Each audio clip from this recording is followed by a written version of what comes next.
honorable members, ladies and gentlemen, good morning and take your seats.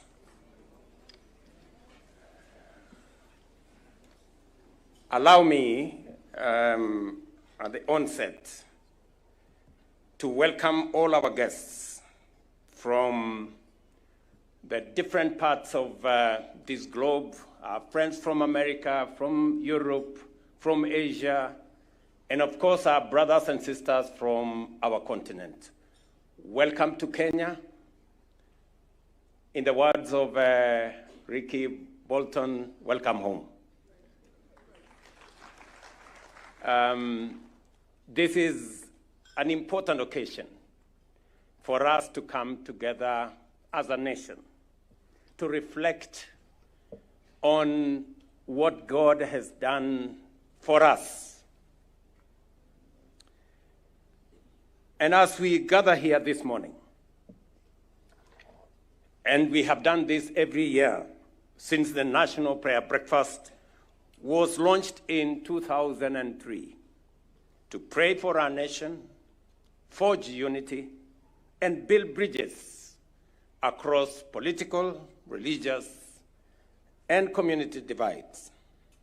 Our presence today affirms the National Prayer Breakfast's pivotal role as one of Kenya's most unifying platforms for national reflection, grounded in the bipartisan and interfaith commitment of our nation and led by our parliament. The scripture in Nehemiah 2:20 tells us, "The God of heaven will prosper us. Therefore we, his servants, will arise and build." It is on that basis that we have this year's theme. Let me repeat, the God of heaven will prosper us, and therefore we, his servants, will arise and build. This verse captures the essence and core message of our gathering today. Arise and build is more than a theme. It is a sacred call to action, a renewal of our national covenant rooted in the words of our national anthem when we say, "Let one and all arise with hearts both strong and true."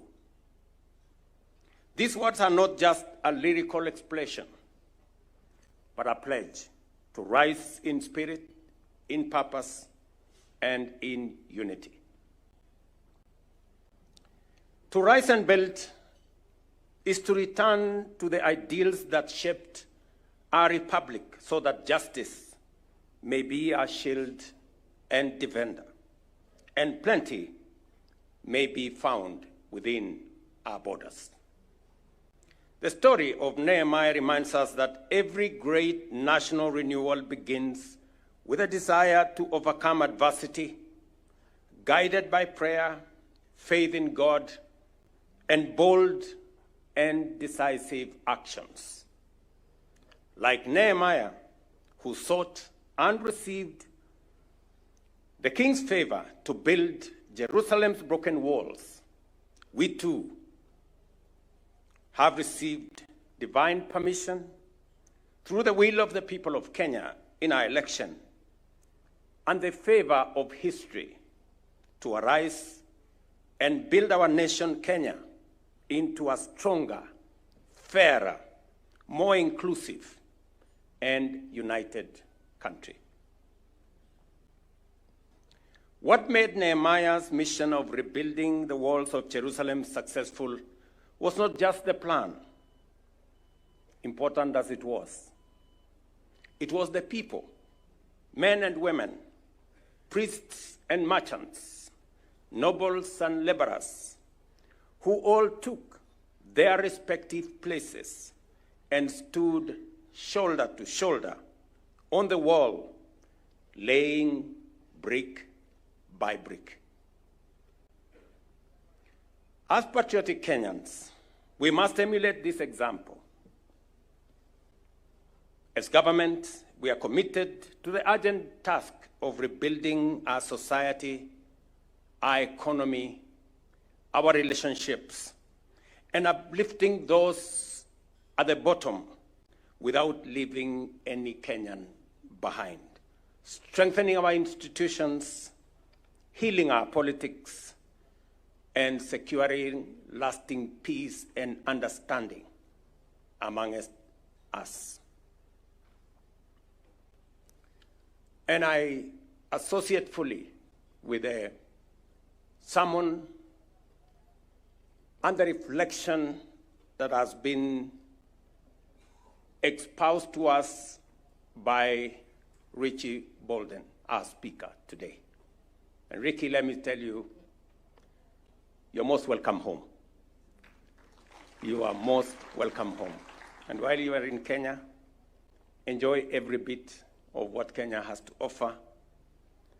You are in the midst of brothers and sisters and friends and relatives and compatriots.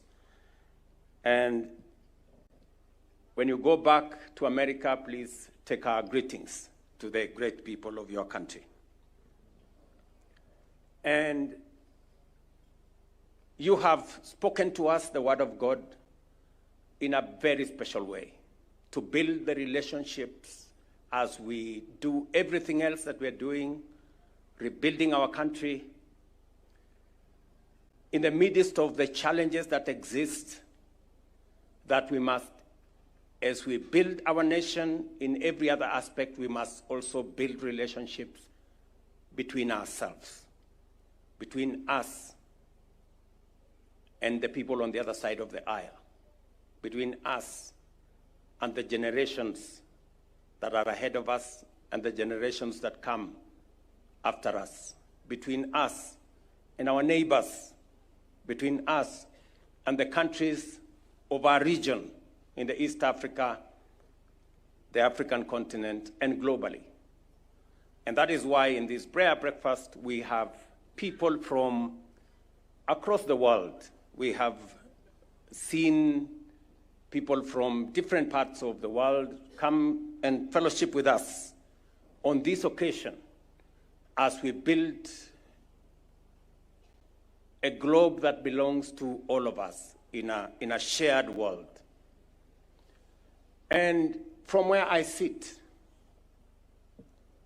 there are many things that we can say, but equally, we have many things to thank God for our nation.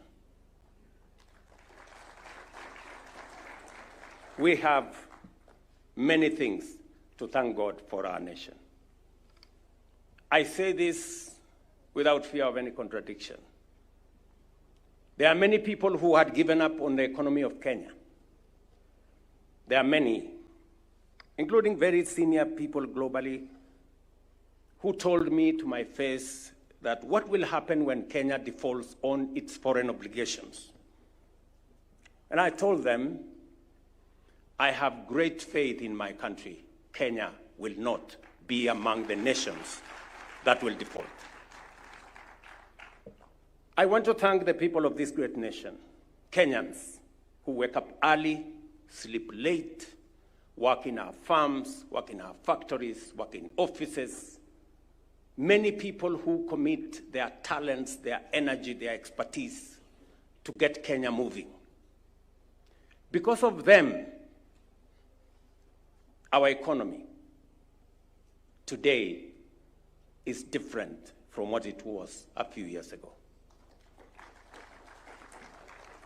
Inflation was at 9%, 9.6 to be exact, 3 years ago. Today, inflation in Kenya is at 4.1. It had actually gone down to 2.8. Our exchange rate was at 167. Today, for the last 10 months, our exchange rate has stabilized at 128, 129 shillings to a dollar. Today, our foreign exchange reserves are stable. Yesterday, I had an occasion to look at the numbers with Rosalind, our Principal Secretary for Diaspora. I don't know whether she's here. And speaking to diaspora and what they are doing in supporting our nation. In the last 2 years, people in diaspora have contributed resources to Kenya, going up from $4 billion. Last year, we reached $4.95 billion. In other words, our diaspora has contributed an extra close to $1 billion. And so we can count as a blessing that God has healed our economy. I also want to thank God for what he has done to us, especially in our agricultural sector and food production sector. A few years ago, not too long, we had stunts in our streets because of unga. I must say, and I must thank God, that God has given us favorable weather. And we want to thank God for the rains in our nation. For the last 2.5 years, we've had favorable weather. Our agriculture is doing well. We have increase in our tea sector. We have a better paying coffee sector. We have reformed our sugar sector. It is doing well. And our tea and our milk dairy sector is equally improving. We thank God for the blessing of having food on our tables, for having our agricultural sector moving in the right direction. Let me also say this. Our children are a heritage given to us by God. And the best gift we can give to our children is to make sure that they have the best education. And it is the reason why I must thank members of parliament who have supported me in making sure that we have resources to make sure that we teach our children. Last year, we spent 650 billion Kenya shillings, almost $5 billion, to get our children. Hired more teachers, spend more money on our higher education, and our education sector is coming out of huge debts. I must say, we have reason to thank God for what God is doing in our country. Let me also say this, that doctors treat, but God heals. And for a very long time, proper medical care was a preserve of the people who can afford and the people who have the means. We have, as a nation, tried for a very long time to have a healthcare infrastructure that supports everybody, that gives every Kenyan a chance. I must thank our doctors. I must thank our nurses, the medical people in the medical space. I must thank members of parliament. I must thank governors who work with us to make sure that the rollout of a healthcare system that gives every Kenyan a fair chance, whether they have a job or they don't. Today, we have testimonies across Kenya of what universal health care, Taifa Care, is doing in our nation. I must say, I am very proud that we have moved the number of Kenyans who today are